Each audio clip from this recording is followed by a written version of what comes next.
Kalau udah masuk video rumah sakit, saya langsung share ini di grup. Oke.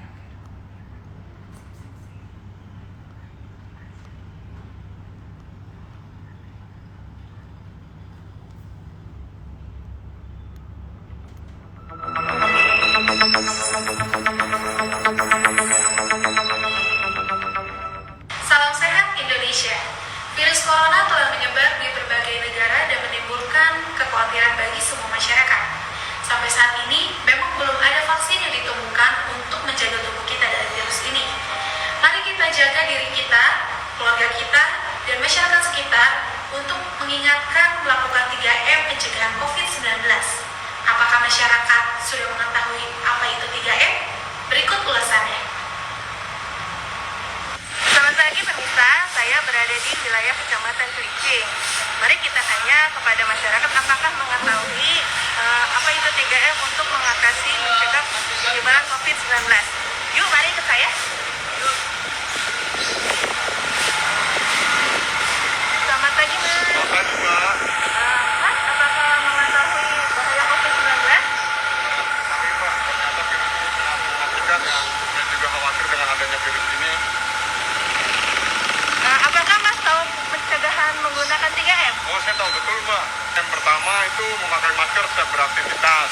Yang kedua itu rajin mencuci tangan setiap beraktivitas, menggunakan sabun sering mungkin.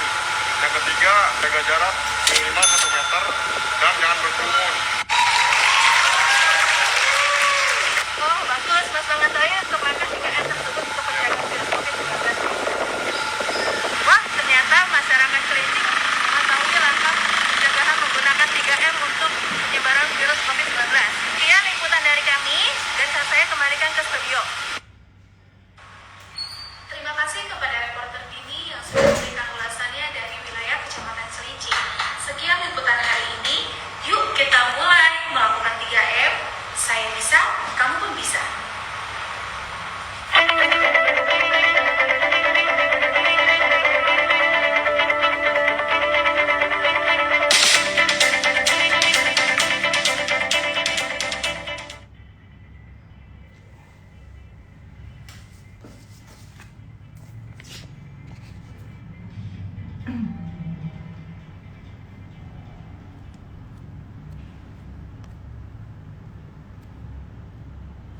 Assalamualaikum warahmatullahi wabarakatuh. Selamat siang sahabat RSUD Cilincing, dan selamat bergabung untuk sahabat-sahabat RSUD Cilincing. Perkenalkan, saya Dr. Sarah Tiffany Sigar. Udah gak asing lagi ya teman-teman. Selamat datang di Jumanji, Jumat Asik, jelasin informasi. Nah, untuk hari ini kita akan mengangkat tema tentang penanganan luka pada penderita DM. Dan tidak asing lagi, narasumber kita itu Dr. Ika Megatia, spesialis bedah di RSUD Cilincing tentunya.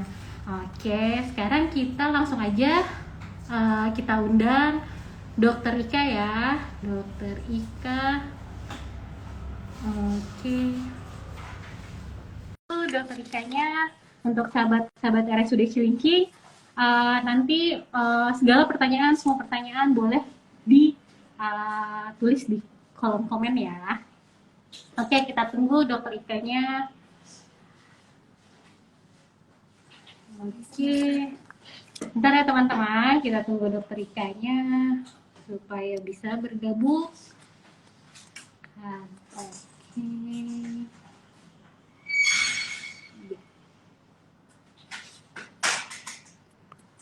Nah ya Dokter Ikanya.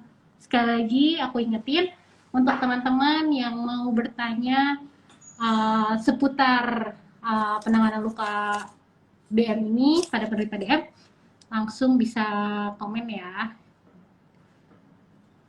di kolom komentarnya. Oke, kita tunggu Dokter Ika. Sebentar ya teman-teman. Oke, kita tunggu bergabung Dokter Ika, dan kita akan kupas tuntas tentang materi ini. Nah, sudah bergabung Dokter Ika. Selamat siang dokter. Selamat siang. Apa kabar dok? Baik Baik, gimana kabarnya? Oke, baik dok. Ya mudah-mudahan sehat dulu ya dok. Dan Ya, di sini silakan perkenalan lagi dok, biar nggak bosan-bosan sahabat RSUD Cilincing. selamat siang sahabat RSUD Cilincing. Perkenalkan, nama saya Dr. Ika Megatia, spesialis bedah di RSUD Cilincing. Ya, hari ini kita akan berbicara mengenai luka, terutama di luka yang berhubungan dengan penderita DM atau diabetes mellitus. Nah, DM itu apa sih? Biasanya dikenal dengan istilah kencing manis. Nah, ya. Nah, boleh dok dijelasin tentang, kan kita tentang penanganan luka pada penderita DM nih dok. Nah, boleh dijelasin sekilas nggak sih dok apa itu DM? Mungkin teman-teman ada yang belum paham nih dok tentang DM itu. DM itu adalah diabetes mellitus yang biasa dikenal dengan istilah kencing manis. Bukan berarti kencingnya jadi beneran manis, tapi itu merupakan penyakit metabolik ya, atau yang menyebabkan kelainan gula di dalam darah. Biasanya kadar gulanya di darah itu glukosanya sangat tinggi sehingga sel-sel yang lain itu tidak dapat tidak dapat makanan dari gula itu sendiri sehingga bisa menimbulkan banyak hal ya. Biasanya sih ada dua tipe 1 atau tipe 2. Tipe 1 itu biasanya dari lahir yang memang pankreasnya itu organnya tidak bisa menghasilkan satu enzim namanya enzim insulin. Sehingga regulasi gula darah masuk ke sel atau tetap di darah itu buruk ya, sehingga dia gulanya tinggi terus. Tapi yang tipe kedua biasanya, tipe 1 itu biasa buat anak-anak, terdeteksi pada usia muda ya, karena itu bawaan lahir sebenarnya. Lalu yang kedua, tipe 2 itu biasanya dengan faktor risiko, selain daripada genetik keluarga, tapi juga ada faktor risiko, misalkan dengan obesitas, terus diet makan yang berlemak, dan lain sebagainya. Biasanya sih di atas usia 40-an, 40 ke atas ya. Yang saya sering ketemu adalah justru yang tipe 2 ya, yang sering ada luka. Kenapa diabetes mellitus itu jadi perhatian? Karena kadar gula yang tinggi itu membuat yang ada di dalam darah tidak bisa masuk ke dalam jaringan, sehingga jaringannya kayak kurang makan gitu ya. Kalau dia kurang makan, otomatis fungsi dan pertumbuhannya itu akan terbatas, itu satu ya. Kedua, dia akan banyak komplikasi baik secara mikro maupun makro. Mikro itu artinya apa? Yang kecil-kecil, contohnya kayak saraf. Biasanya orang dengan kencing yang tidak terkontrol, mereka akan mengeluhkan, kenapa kaki saya suka kesemutan ya dok? Nah, itu berarti sarafnya udah kan. Kedua adalah, kenapa ya dok? Kaki saya kayak baal. Pada kadang-kadang keinjak kaki pun tidak terasa. Nah, ini juga berhubungan dengan biasa kakinya mudah kering karena itu ada gangguan saraf juga ya, sehingga sekresi daripada kelenjar keringat juga berkurang. Yang lain sebagainya bila tidak terkontrol bisa ke mata menjadi kabur atau katarak ya, ada putih-putih, lalu juga ada gangguan darah ke ginjal, bisa ke pembuluh darah kaki terutama. Nah, hari ini saya mau bicara mengenai yang gangguan terutama di kaki. Kenapa kaki? Kaki karena itu di bawah lebih jauh daripada jantung gitu. Jadi kalau misalkan ada gangguan kompromis, pasti yang dikorbanin dulu kaki. Nah, ditambah lagi soal di kaki. Jadi misalkan cuma jalan-jalan pakai sepatu, nah itu nggak sadar tuh, karena nggak sakit. Nanti tiba-tiba mulai agak menguas, merah, mulai agak bau, nah itu baru sadar, biasa kayak gitu. Nah, untuk orang normal mungkin luka biasa aja akan sembuh sendiri atau mungkin hanya dibersihkan, kasih sabun. Tapi dengan pasien-pasien yang darahnya tidak terkontrol, itu tidak penyembuhan lukanya sulit karena gimana mau sembuh kalau selnya itu tidak dikasih makanan gitu, istilahnya demikian ya. Jadi kira-kira demikian. Nah, sering yang saya ketemukan adalah bahwa sudah seminggu, sudah 2 minggu baru ke poli bedah. Nah, terus satu hal yang saya mau tekankan adalah penyakit kencing manis itu tidak bisa sembuh. Oke, saya ulangi ya. Penyakit kencing manis itu tidak bisa sembuh, tapi bisa dikontrol. Banyak kan pasien datang ke saya, dok, saya dulu saya kencing manis. Nah, bukan dulu, sekarang juga masih kencing manis gitu. Berarti kalau ngomongnya dulu, pasien ada satu saat ngerasa bahwa sudah baik, tapi stop minum obat. Itu yang berbahaya gitu. Bila gulanya tinggi terus, komplikasi sering terjadi ke ginjal, ke usus, dan lain sebagainya. Ngerasa, kok saya makan dikit aja kenyang, karena lambungnya pun gerakannya berkurang, sehingga pengosongannya lebih lama ya. Jadi rasanya kembung, makan dikit kembung, makan dikit kembung. Kayak gitu. Nah, itu satu. Yang kedua, jadi kalau kencing manis, itu memang harus minum obat seumur hidup.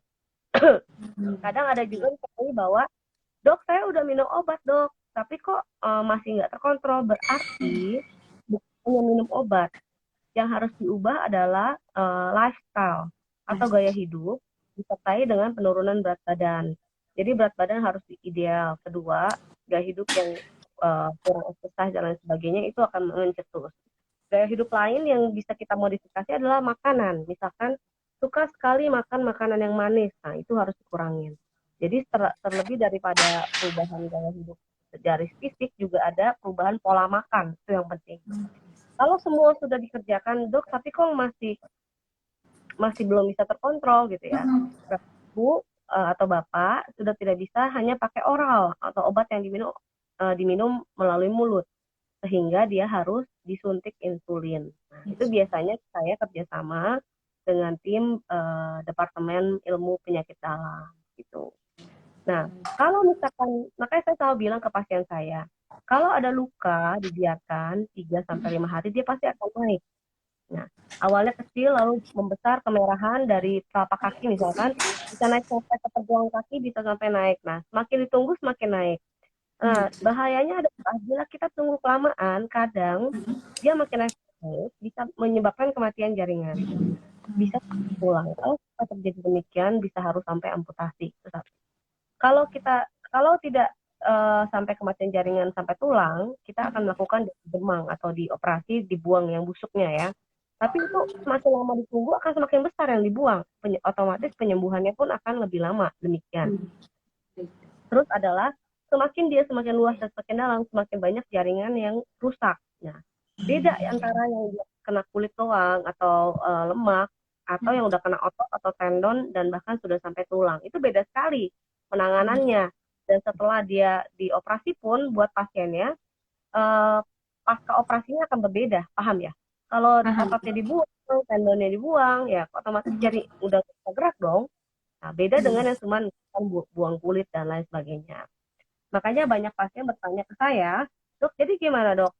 Ya, satu, perawatan identifikasi paling penting, jangan tunda-tunda. Kedua, kontrol gula darah selalu. Sekarang tuh akan lebih mudah karena ada alat untuk mengetes gula darah ya. Hanya dengan menyuntik ujung jari itu sudah bisa terdeteksi dan itu hanya cepat sekali, cuma 1-2 menit. Nah, mungkin kalau memang ada gula yang tidak sulit terkontrol, bisa berinvestasi dengan membeli obat itu. Jadi kita tahu setelah makan berapa, setelah minum obat berapa, sebelum makan atau sebelum minum obat berapa gitu. Ya. Lalu bisa dengan konsultasi dengan dokter penyakit dalam untuk Tapi kalau untuk bedah sendiri, pada saat datang saya akan melihat nih tuh, lukanya sedalam apa, sebesar apa, terus ada nggak infeksi luas. Infeksi luas itu apakah infeksinya hanya di kaki doang, atau udah sampai naik, atau udah sampai darah. Perbedaannya beda sekali. Dan tentunya dengan orang pasien gula, luka yang kesannya tidak signifikan atau kecil pun bisa membahayakan nyawa gitu. Itu satu ya. Jadi yang lebih demam nekrotomi, kita buang semua yang kotor, yang mati. Tapi kalau sudah sampai kena tulang, maka harus amputasi selevel hitamnya itu. Gitu. Dan setelah itu bagaimana? Langsung sembuh? Enggak. Jadi habis operasi kita nggak jahit lagi. Kita biarkan dia terbuka aja, karena kita mau membiarkan nanahnya yang kotor-kotor, infeksi yang belum tuntas, supaya dia keluar. Nanti kita rawat dengan perawatan tiap hari. Nah, biasanya lama-lama dengan kontrol gula darah, dia akan baik gitu. Berapa lama dok? Kita pasti nanya, dok, ini kira-kira lukanya berapa lama? Itu benar-benar tergantung dengan kondisi lukanya sendiri dan juga berapa terkontrol gulanya. Tapi rata-rata misalkan gini, lukanya sudah 2 minggu, ya. Jadi harapin penyembuhannya pasca operasi 3 kali daripada eh, daripada berapa lama dia sudah luka, paham ya? Estimasinya kira-kira gitu. Dan memang ini lama dan harus harus sabar gitu loh, nggak bisa cepat karena penyakit ini dasarnya bukan karena lukanya tapi karena metabolisme gitu. Baik. Lalu dok, ini dok mau tanya, dan kan kalau misalnya luka DM itu apa tanda-tanda dia pasien tahu nih dia infeksinya itu apa aja ya dok? Kalau Dan tanda kenapa infeksi, ada sering apa pada luka DM tuh sering tercium aroma yang kurang sedap gitu dok? oke. Jadi kalau tanda infeksi itu sama dengan inflamasi, kemerahan, nyeri, bengkak ya. Terus udah gitu ada perubahan fungsi. Jadi kakinya saking nyerinya nggak bisa digerakkan dan lain sebagainya. Itu dia. Itu satu infeksi. Itu dari baunya itu sebenarnya itu dasarnya dari bakteri. Nah, bakteri menghasilkan byproduct itulah nanahnya itu yang kecil. Nah, jadi biasanya itu bakteri itu ada ditemukan di kulit. Nah, kulit kita itu kan sebenarnya apa namanya tahan air ya, tahan air, kedap air. Tapi begitu dan itu sebagai barrier atau border supaya tidak kena infeksi. Namun karena untuk pasien-pasien DM terjadi imunokompromis atau kurangnya ketahanan tubuh, begitu dia ada luka, itu bocor. Masuklah bakteri yang dari kulit ke lemak, ke otot dan lain sebagainya, dan di sana dia bermultiplikasi. Nah, makanya jadi nanah, terus-terusan dan lain sebagainya sampai bengkak dan naik. Oke, baik dok. Lalu dok, kan misalkan si pasiennya ini sudah sembuh luka apa namanya luka bekas DM-nya itu. Nah, terus itu cara mencegah munculnya lagi luka baru pada penderita diabetes tuh gimana ya dok? Jadi satu adalah selalu ngecek kaki sendiri. Jadi setiap hari harus cek kaki sendiri ada luka baru atau enggak. Kedua, walaupun di dalam rumah harus pakai sendal. Jadi kita nggak boleh telapak kaki ya, bertelanjang kaki itu satu. Kedua adalah kita harus lihat sendalnya pun atau sepatunya pun harus yang proper fit atau pas ya. Jadi nggak bisa kita harus pakai sepatu kekecilan sehingga terjadi penonjolan tulang, di tonjolan tulang itu kegeser terus itu pasti luka. Nah itu satu. Terus ya seperti saya bilang tadi dokter Sarah, gulanya kalau gulanya terkontrol, walaupun dia kena gesek, dia tidak akan luka. Ataupun kalau dia luka, dia akan cepat sembuh. Tapi kalau gulanya tidak terkontrol, luka sedikit saja akan jadi luka yang gitu. Nah, tambah lagi yang saya bilang kebanyakan pasien DM itu dia punya gangguan pembuluh darah dok di kakinya. Jadi kebayang nggak kaki pembuluh darah harusnya 100% karena dia ada gangguan, ada oklusi atau sumbatan ya, dia jadinya mungkin tinggal 50% atau 20% atau 30%. Jadi begitu dia kering, dia sama seperti jaringannya sudah kayak kelaparan gitu ya. Terus tiba-tiba infeksi disuruh melawan infeksinya itu nggak kuat ya. Udah pasti dia akan luka yang hebat, luka yang tidak bisa dikontrol. Nah, pada orang-orang tua biasanya 50-60 ya, bisa sampai masuk ke darah. Itu namanya sepsis. Bila sudah sepsis, biasanya akan lebih buruk posisinya atau outcome-nya, bahkan bisa sampai kematian. Nah, itu yang saya mau coba hindari. Ada juga pasien nanya, dok, tapi kan lagi pandemi dok, ya gini-gini. Sebenarnya sama gini loh. Kita harus menimbang keuntungan dan kerugian segala sesuatu ya. Misalkan kaki udah busuk 2 minggu ya, terus dibiarkan karena takut pandemi, terus naik. Saat begitu ke saya udah sebulan nih, tapi harus potong kaki. Gitu. Atau misalkan toh ujung-ujungnya ke rumah sakit juga, ngerti ya? Dengan kondisi sudah atau ibu atau bapak 3 hari luka nggak sembuh-sembuh, masih bisa jalan, masih sehat, tidak demam, ke poli saya bersihkan, saya ajarkan perawatan luka, darah bisa di rumah. gitu. Yang penting kan sekarang 3M, kita menggalangkan dalam pandemi 3M ya, Iya. pakai masker, jaga jarak, dan mencuci tangan. Itu yang kita pegang gitu. Iya. Apakah apakah hanya di rumah sakit bisa terpapar?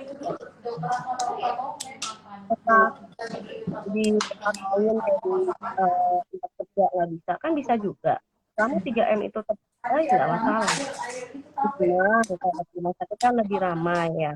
Tapi kita harus selalu tahu antara keuntungan dan kerugiannya gitu. Kerugiannya.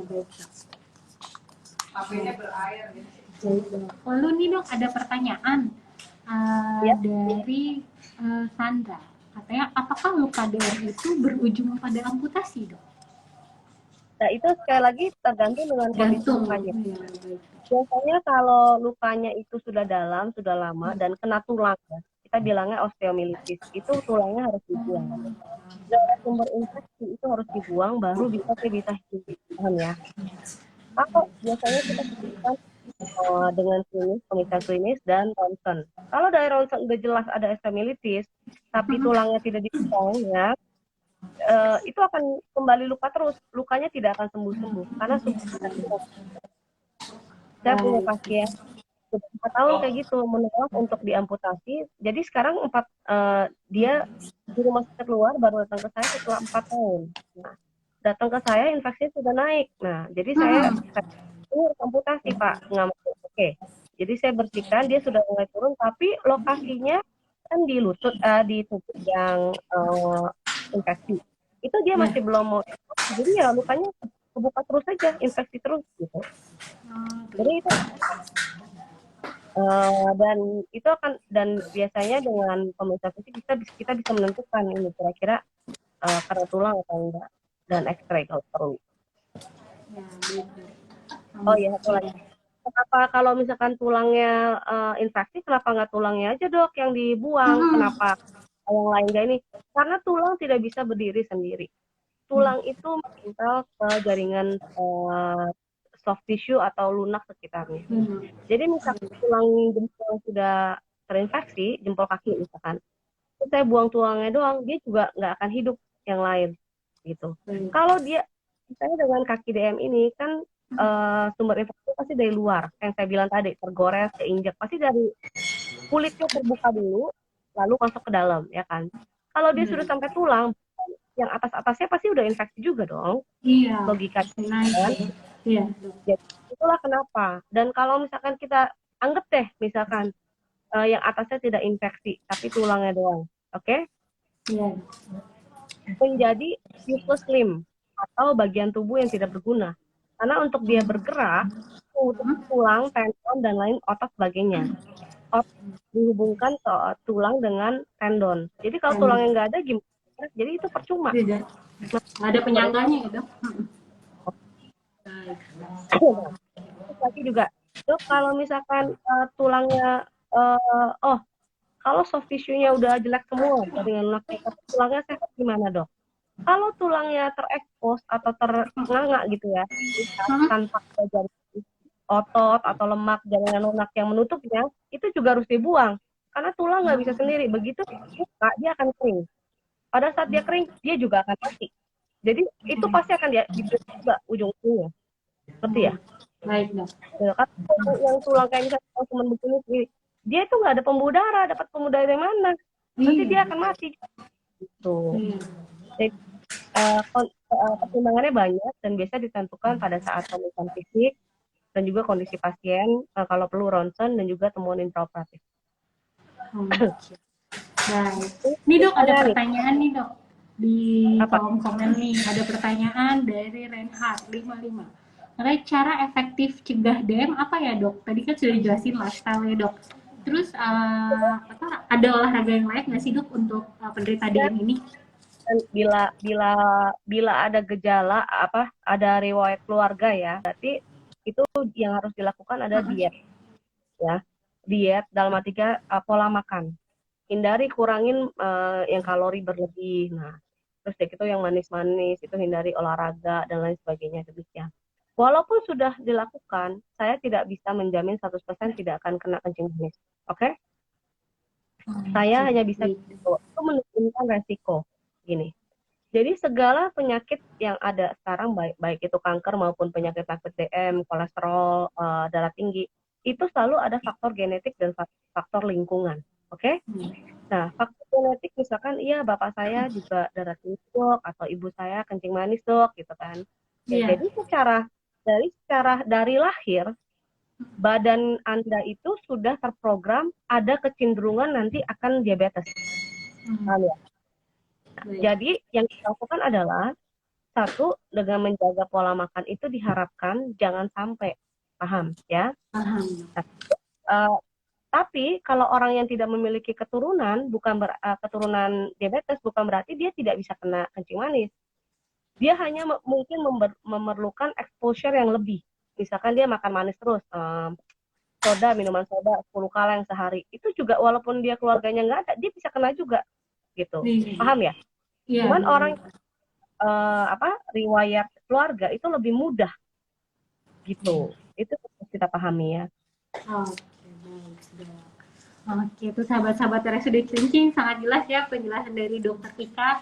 Ada pertanyaan lagi mungkin, kalau ada pertanyaan bisa di kolom komentar di sini, boleh. Ya, ada lagi teman-teman mungkin. Ya, untuk penjelasan Dokter Ika sangat-sangat jelas ya dok. Intinya dari DM-nya itu sendiri ya dok harus dikontrol. Karena Betul. tadi kan ya dok? Iya, kuncinya adalah gula ya. Kontrol gulanya, maka dia akan lukanya akan baik. Maka saya selalu bilang sama pasien saya kalau habis operasi, ibu obat kencing manisnya atau bapak jangan diputus ya. Nanti kalau kembali ke saya lagi, ketemu saya lagi untuk kondisi yang mirip begini gitu. Dan biasanya nanti saya akan ajarkan untuk perawatan luka dok, perawatan luka Ya. baik. Nah, nanti dia kontrol mungkin awalnya seminggu sekali, lalu 2 minggu sekali. Nah, nanti sampai akhirnya mungkin sebulan sekali sampai nutup. Kenapa lama begitu ya saya bilang tadi? Lukanya sudah 2 minggu, ekspektasinya 3 kali 2 minggu itu baru bisa nutup minimal. Kalau pasien datangnya terlambat, udah sebulan ya pasti 3 bulan lagi. Saya pernah ada pasien 5 bulan baru nutup semua. Nah gitu. Jadi benar-benar tergantung dengan kondisi pembuluh darahnya juga kan tadi saya bilang ya. Kalau kencing manis itu disertai dengan PAD, peripheral arterial disease atau penyakit arteri perifer ya, sehingga yang saya bilang ada sumbatan dan sebagainya. Bila ada otomatis dia dapat makannya dikit sekali. Nah, sedangkan ini beban untuk penyembuhan lukanya berat, otomatis dia butuh waktu lebih lama dong. Iya dok. Seperti itu. Ya, tentu kita sekarang lebih banyak pakai modern dressing ya, terus perawatan luka yang antiseptik dan septik dalam arti kita bersih ya. Satu hal yang saya bicarakan nih. Kadang pasien misalkan habis dari operasi ya, itu nggak berani buka lukanya gitu. Terus kayak saya takut dok gitu kan, gimana? Kalau takut silahkan ke puskesmas atau minta diajar. Pada intinya sih kalau sudah luka ya, sudah ada sakit ya, mau nggak mau harus belajar gitu. Yang namanya takut itu nanti akan merugikan buat si pasien, entah itu bapaknya atau siapanya gitu kan. Itu akan merugikan. Jadi, itulah waktunya dimana sebagai keluarga step up, lakukan bagianmu dan rawatlah lukanya gitu. Nah, biasanya kita ajarin dengan modern dressing, mudah sekali, paling ganti sehari cuma sekali, kadang 2 hari sekali. Dan setelah berapa lama boleh kena air, mandi dan lain sebagainya. Jadi itu akan ada secara gradual ya untuk perbaikan lukanya gitu. Tujuan saya itu pada saat operasi pun harus dilakukan dengan baik-baik, bagian mana yang dibuang, bagian mana yang dipertahankan. Kadang kan infeksinya luas, tapi saya nggak mau buang semua. Karena kalau saya buang semua, itu tendonnya semua kebuang, yang nempel sama tulang. Itu nggak bisa gerak pada saat. Bersih sih cepat, tapi nggak bisa gerak. Nah, gitu. Daripada fungsi itu buat saya penting. Paham ya? Kalau ingin rawat, kita bersihkan seoptimal mungkin, tapi kita bertujuan juga untuk mempertahankan fungsi. Tentu ada kasus-kasus di mana udah nggak bisa dipertahankan lagi gitu. Ya udah, kita pilihannya antara selamatkan kaki atau tangan atau daerah yang luka atau selamatkan nyawa. Nah, pasti saya Iya. udah pasti ini selamatkan nyawa gitu. Nyawa. Tapi di mana nyawa itu nyawa dalam artinya dia tidak sepsis, tidak infeksi luas, tidak mengancam nyawa ya maksudnya. Iya, yang Tapi sepsis tadi ya dok. terus ada pilihan untuk mempertahankan fungsi, ya saya akan berusaha mempertahankan fungsi. Karena tidak berguna kaki saja tanpa ada fungsinya. Fungsinya. Kakinya juga bergerak, tapi dia masih ada kaki gitu. Itu sebenarnya tidak ideal gitu. Iya. Oke. Mungkin. Tapi lagi, memang beberapa pasiennya banyak yang misalkan sudah tidak bisa dipertahankan, harus amputasi untuk kontrol sumber infeksi, tapi menolak gitu ya. Iya. Saya sebagai dokter hanya bisa Edukasi. menginformasikan edukasi ya, positif dan negatifnya, keuntungan dan kerugiannya, amputasi atau diamputasi gitu. Dan itu sebenarnya tetap merupakan hak pasien untuk menolak, tapi harus dengan penolakan karena tentu berbeda gitu outcome-nya gitu. Iya. Intinya dalam kasus infeksi, apalagi dengan kencing manis yang secara imunitas pasti rendah, itu kita harus agak agresif gitu supaya infeksinya di stop di sana, jangan naik-naik lagi. Kalau di telapak kaki, ya telapak kaki aja, jangan sampai naik ke pergelangan, ke betis, ke lutut ya. Terus Iya. yang penting dan paling penting jangan sampai naik ke masuk ke dalam darah dan infeksinya ke seluruh tubuh gitu. Seluruh tubuh. Oke, baik dokter. Dok, dilihat dari komentarnya ini sudah sangat cukup jelas ya dok, karena pertanyaannya ini udah nggak ada, mungkin teman-teman sahabat RSUD Cilincing sudah sangat jelas menerima informasi dari dokter nih dok, karena Oke, boleh. ya begitu dok. Oke, kalau begitu saya simpulkan di sini untuk hari ini penanganan luka dari dokter yang dipaparkan, penanganan luka setiap pasien tadi berbeda ya dok, dan intinya itu Betul. adalah kontrol dari gula darahnya itu, karena percuma ya dok untuk penanganan lukanya sudah sembuh tapi sudah dioperasi, sudah dibuang jaringan yang matinya, tapi gula darahnya masih tinggi, itu percuma ya dok. Jadi tetap kontrol lagi, balik lagi ke lifestyle dan kontrol gula darahnya itu ya dok ya. Betul. Oke.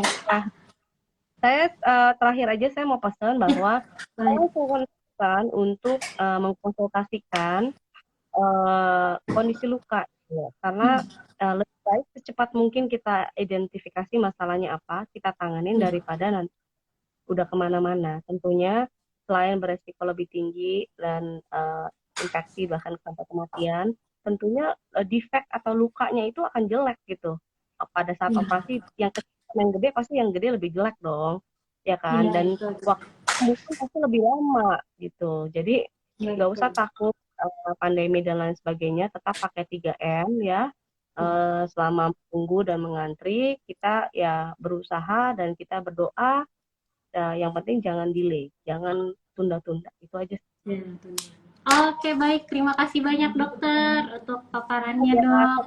Informasinya sudah berbagi di Jumanji ini dengan sahabat-sahabat RSUD Cilincing. Terima kasih banyak atas waktunya dokter. Mungkin di berikutnya nanti boleh ya dok diundang lagi untuk mengisi materi di Jumanji. Oke, siap dokter. Terima kasih banyak dokter atas informasinya. Sampai jumpa lagi dok. Terima kasih. Oke, ya sekian Jumanji hari ini teman-teman. Mudah-mudahan informasinya bermanfaat untuk sahabat-sahabat RSUD Cilincing semua, dan mudah-mudahan sahabat RSUD Cilincing sehat-sehat selalu. Terima kasih dan sampai jumpa di Jumanji berikutnya.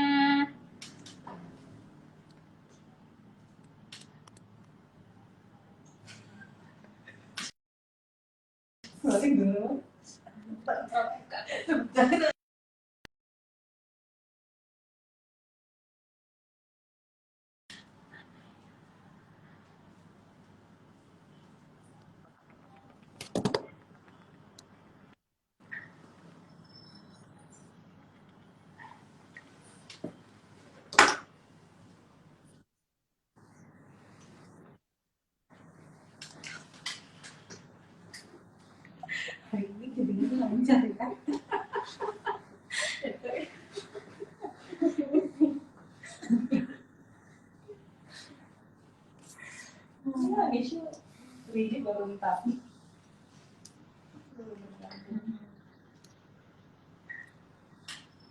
Kalau Nisha baru gabung. Ini saya dulu.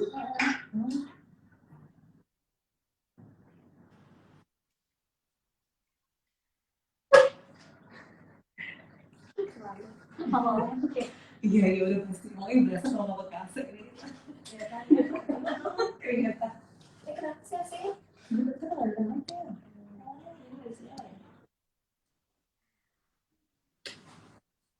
Alhamdulillah. Bentar. Bentar. Sampai bertemu di 2020. Oh iya, Jumat besok udah libur ya? Maksudnya ini, oh liburnya ya? Natal kan, Natal. Tahun baru Jumat ya? Iya, 2021. Pas ya. Makanya pasnya 2 dan 1 dan 2 ya kemarin kita bikin ya, oke? Ini panas banget sih. Masih kelihatan kan itu? Kamera ini. Kamera itu kaca. Iya, emang ada.